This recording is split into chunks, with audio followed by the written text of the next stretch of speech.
Brain rhythms are very balanced. There's balanced brain rhythms.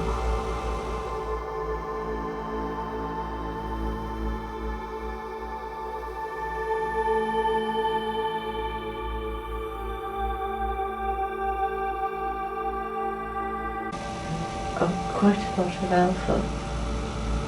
Occasionally it goes into an egg.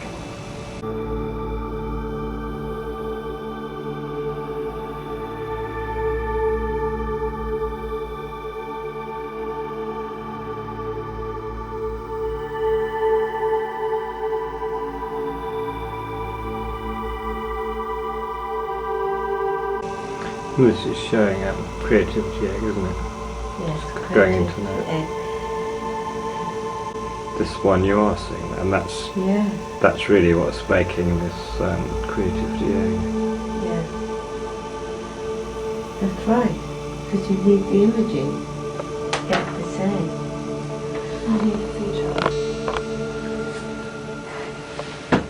During the session when you were wired, what you could sense was a build-up in the amplitude of the rhythms, particularly the alpha and the theta. They just accumulated over time. They were pulsing, but they just got wider and wider and wider. Amplitude. And the beta started to come in almost immediately. And so to the beta you added the alpha and the theta, and you gradually were making the egg shape, that creativity shape. The other thing is there was much less delta when the music came on than before, and there wasn't a lot of delta anyway, but there were delta flares. But when the music came on, those delta flares just seemed to disappear. So what does it mean? It means that the intuitive part of the brain was actually being accessed by the alpha, so you've got more knowledge of it. Yeah. But there is noticeably more Yes. when you're not listening to the music, flaring out down Which there. means? There must be more subconscious activity going on that's not Okay. consciousness. Okay. And that was particularly noticeable when Peter moved towards you early on. Yeah. That delta flared right out like that. But it was as though as time went on you got used to both of them, moving in and out into your space. But initially you responded very strongly to them moving, or Peter. So the sensitivity to what's going on around. And you accepted that movement. So you accepted it after a while, yes. Yeah. Okay. Very interesting. So that's one taken from that session, track 1, high spaces. That's 5 microvolts. But what we notice is the beta's pretty symmetric. It's not prominent on the right brain. They're mostly pretty symmetric. And the highest amplitude is the alpha. So you get this sort of egg-like pattern. Now this is what you're doing before and after. This is on 30, so it's 6 times the level, and the beta's still going out off the end of the scale. So it's actually so the alpha is probably not that different because we've reduced the intensity, but the proportions are totally different. And Nikki's saying there's more delta with this as well.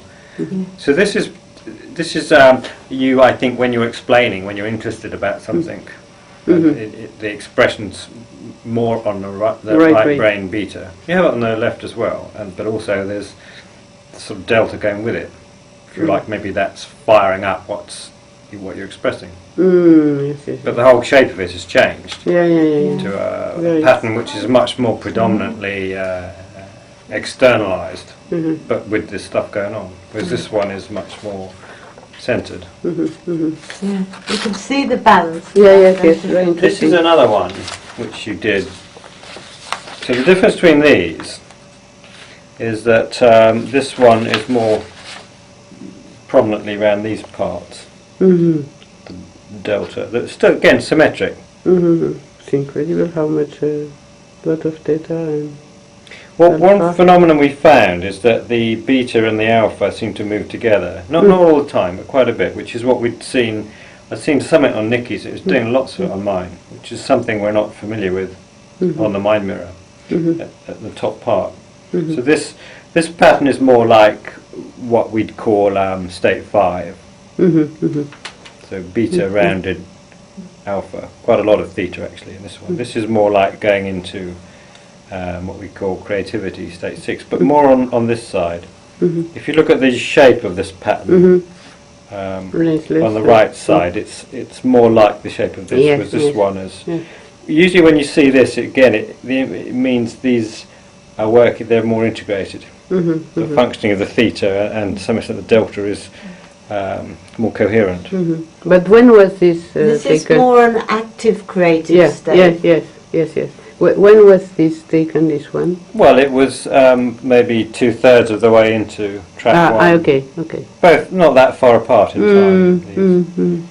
The other thing that strikes me about your music is, I think that the way I would describe it, if it's active listening, it's very engaging. Yes. Okay, Yeah. it draws you in and it draws your attention. And I'm just thinking about music that's what I call passive listening, that almost floats through you. But there's a lot of elements in your music that keep the person engaged. You know, there's or there's or whatever it is, but I mean, it's keeping your attention. Attention, yeah, because and I I'm am. wondering if that's part of the alpha beta. Alpha beta. I think that's Of what my- yeah. explains it. It doesn't allow you to drift away, actually. It keeps the focus of the reptilian brain because it's changing so much. Whereas if you go on over a long period of time with that liquid music, the brain will actually become so habituated it doesn't focus and attend on it to it anymore. It has a different sort of effect than if it's actively engaged. And what is your conclusion of that? Well, I'm just wondering if that helps to bring about this synchronicity between the alpha and the beta. So the attention of the beta is there, but it's absolutely married with, you know, the relaxed state of the mind. But the attention is kept by the music. One's attention is kept actively by the music. So I think in that sense it's quite different to other types of music that would appear to be similar. The creative people or artists or painters, or they put it in the background, and they don't. I tell them, don't pay attention, and immediately they are in a state of creativity. I was very interested in getting in that state more and more naturally, you know, to be so that you are very focused on all dimension. I mean, on your body, but without any constriction to do something. A state of awareness, being very aware. Well, that's like the whole of Max's work, awake and aware, but relaxed and... Yeah, so that's why I'm here, maybe. But I'm glad to meet people that we can talk about that, you know, in the same language and understand each other, one another, yeah, because it's not so common, you know. No, it isn't.